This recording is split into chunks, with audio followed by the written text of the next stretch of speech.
Destroying electronics and the electrical grid by doing high-altitude electromagnetic pulses, or HEMP, H-E-M-P. What do all those words mean? The high-altitude part of HEMP refers to a nuclear burst above Earth. Radiation streams toward Earth and out into space. A fireball was also formed. It was 40 miles in diameter with the teak shot. It is made of very hot plasma.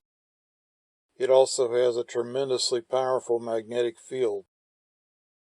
The U.S. Geological Survey explains magnetic fields and the effects of distorting them by natural causes. Magnetic storms are they're a hard concept to get one's head around, but essentially we're looking at a tremendous burst of energy coming from the sun. We might not feel that ourselves, but our electrical infrastructure absolutely does. Space weather starts with the sun. It's brought to the Earth by the solar wind from the sun, and the solar wind interacts with the Earth's magnetic field. Sometimes when the sun is disturbed, it can therefore cause the Earth's magnetic field to be disturbed. It's a period of time we call a magnetic storm. It's quite interesting. There are occasionally periods of time when the magnetic field of the Earth is time dependent. And that means that if you were to take out your compass and very carefully observe the direction that the needle was pointing, you would notice that it's not always pointing in the same direction. It's sometimes kind of vibrating around and moving. The USGS has a very unique role. We monitor space weather from the ground.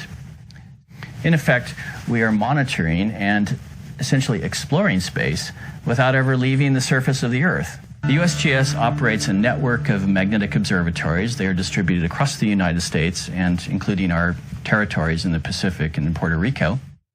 We monitor the magnetic field at these stations, at these magnetic observatories in real time, measure the magnetic field every single second. Data are transmitted back to our headquarters in Golden, Colorado, for the fact that during magnetic storms, the direction of the magnetic field can change, which we've recently taken on, and which is important for the electric power grid industry. We want to help mitigate their operational challenges and hazards that are associated with magnetic storms. Magnetic fields generated by nuclear fireballs are strong enough to distort Earth's natural magnetic fields like the sun does, causing a localized magnetic storm. Red lines represent Earth's magnetic field lines. The fireball does something similar to this. The fireball moves the magnetic field. The moving magnetic field generates electricity, an electrical current that runs through the ground.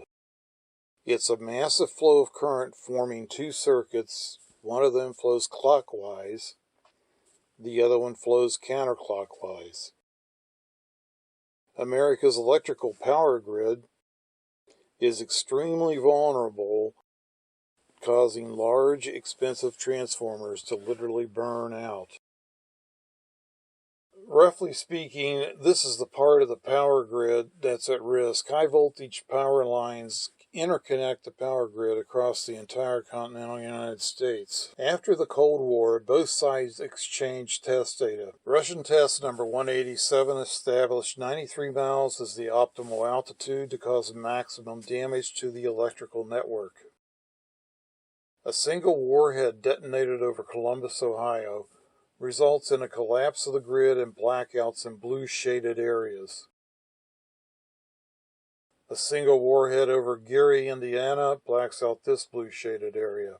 A single warhead over Dallas, Fort Worth, Texas, blacks out this blue shaded area. Another burst over Las Vegas, Nevada, blacks out this blue shaded area. This is called the E3 part of a HEMP. 4 bombs is all it takes to crash the nation's electrical grid.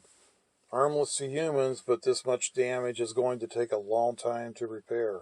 E3 can last for minutes, a long pulse. All 4 bursts are at 93 miles or higher, above the range of a weather balloon, but within easy reach of short-range missiles fired from American, Canadian, or Mexican territory. Container ships offshore or in a dock are also examples of launch points. Sutro Tower in San Francisco only does one thing. Using nearly 2 megawatts of electrical power, it transmits radio, TV, and many other signals. These radio waves are Electromagnetic signals.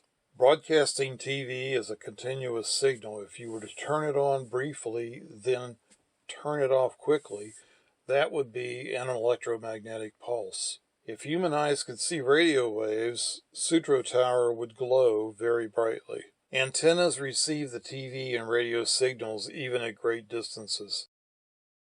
An electromagnetic pulse is a simple concept.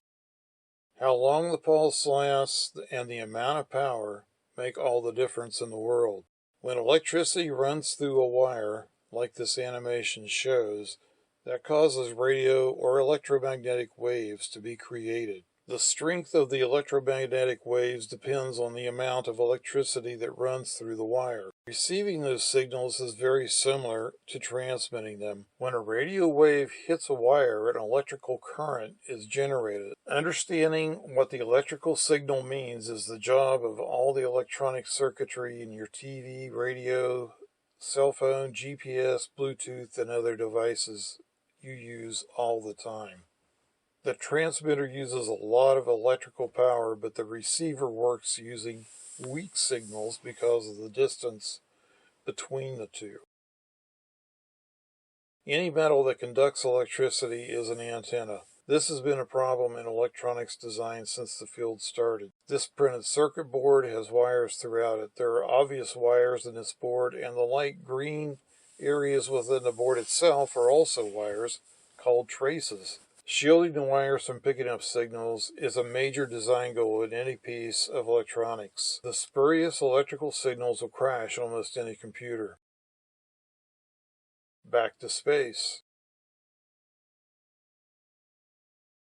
The small amount of radiation from a burst that reaches the atmosphere contains gamma rays, the most powerful form of electromagnetic radiation.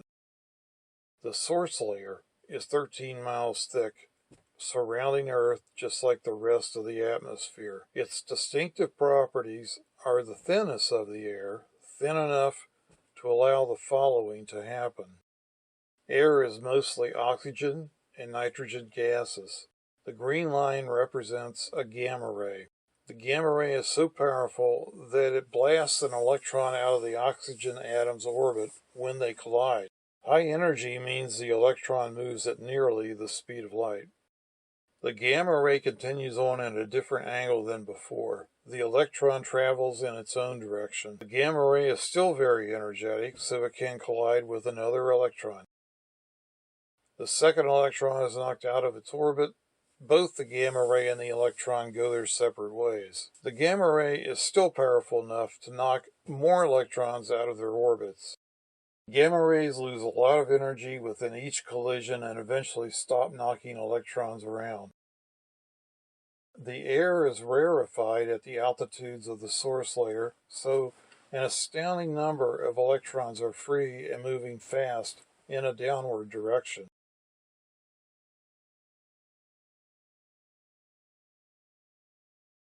Electrons don't fall straight down.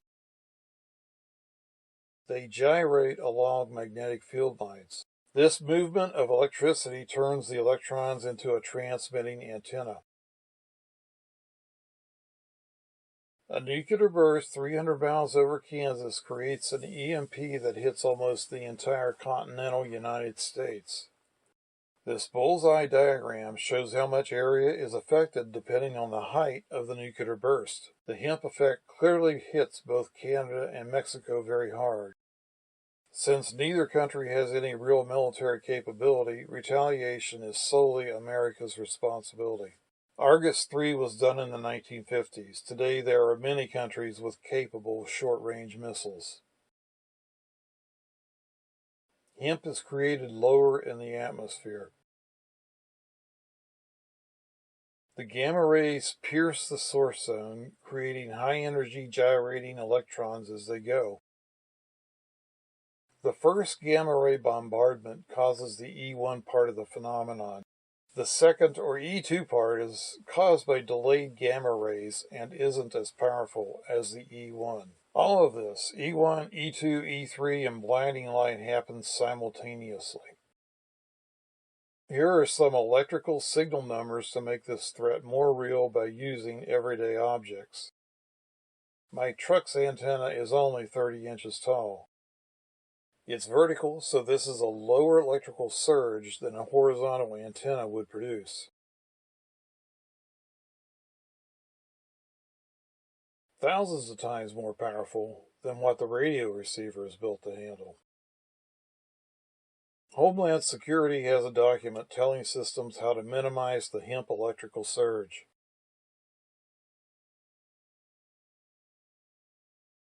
The surge coming out of your wall socket could go as high as 50,000 volts and 100 amps. The surge coming out of a TV antenna could be as high as 100,000 volts and 1,000 amps. E1, E2, E3, and blinding light all happen simultaneously. When you recover from flash blindness, many everyday things will be inoperable. Eventually, many satellite services will stop working. The nuclear radiation belts will be killing off internet connectivity, news channels, and emergency services. These are the 10 chapters in this video series. I will continue to release more videos and video series on this complex subject.